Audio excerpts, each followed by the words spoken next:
అమ్మమ్మ ఛానల్ నుంచి. ఏదైనా కొత్తగా రెసిపీ కావాలి అని అడిగాను అమ్మని. రెగ్యులర్ పాయసాలు కాకుండా ఇంకేమైనా అంటే మ్యాక్రోనీ పాయసం చేసి పెడతానని చెప్పింది. సో దానికి కావాల్సిన ఐటమ్స్ అన్నీ చూసేద్దాం ఇప్పుడు మనం.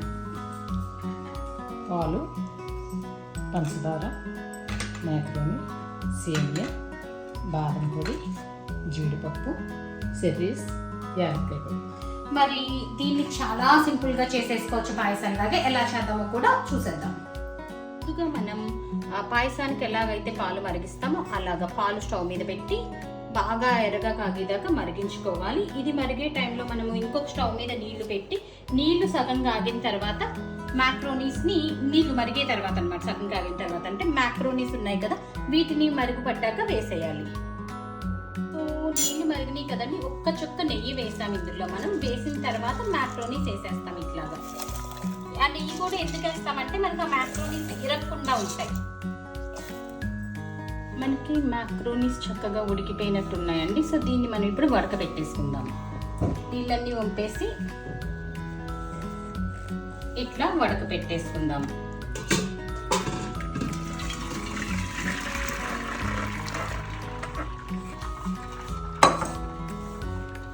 సో ఇది ఆ మొత్తం నీళ్ళన్నీ వడకబట్టేసరికి మనకు ఆల్రెడీ పాలు కూడా చక్కగా మరిగిపోయినాయి. పాలు మనకి చక్కగా మరిగిపోయినాయి కదా, దీంట్లో మనం ఈ మ్యాక్రోనీస్ వేసేసుకుందాం.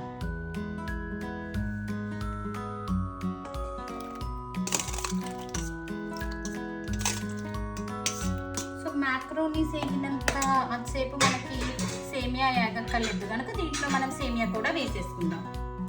సో మ్యాక్రోనీస్ తర్వాత చక్కగా ఇట్లా సేమియా కూడా మంచిగా వేసేసుకొని మనం ఇది ఎక్కువసేపు వేగక్కర్లేదండి. ఆ వేడి ఉడకక్కర్లేదు.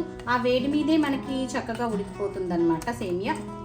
కొంచెం దగ్గరికి వచ్చేదాకా ఉడికించుకున్నాం. చక్కగా సేమియా ఉడికిపోయింది కదా, దీంట్లో మనం చక్కగా తగినంత, అంటే ఒక్కొక్కళ్ళు ఒక్కొక్క స్వీట్నెస్తో తింటారు కనుక పంచదార వేసేసుకోవచ్చు.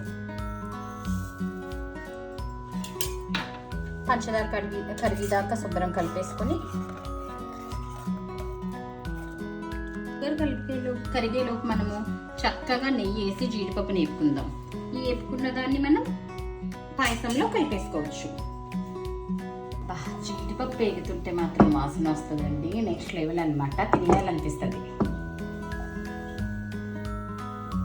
సో పాయసం మరిగిపోయింది కదా, మనం ఇందులో బాదం పొడి వేయాలి. ఇప్పుడు ఆల్రెడీ ఫస్ట్లో చూపించిన బాదం పౌడర్ ఉంది కదా, అది మిక్స్ చేసేద్దాం. ఇట్లాగా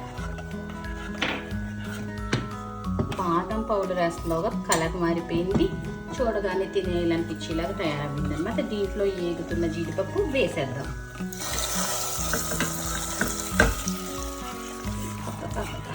నెక్స్ట్ లెవెల్ వాసన ఉందన్నమాట. యమ్మీ మ్యాక్రోనీ పాయసం రెడీ అయిపోయింది.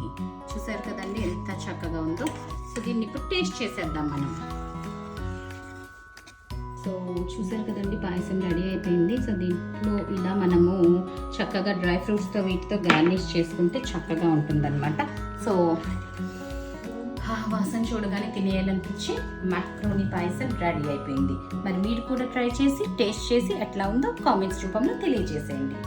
టేస్ట్ చేసి ఎలా ఉందో వాళ్ళకి చెప్పు.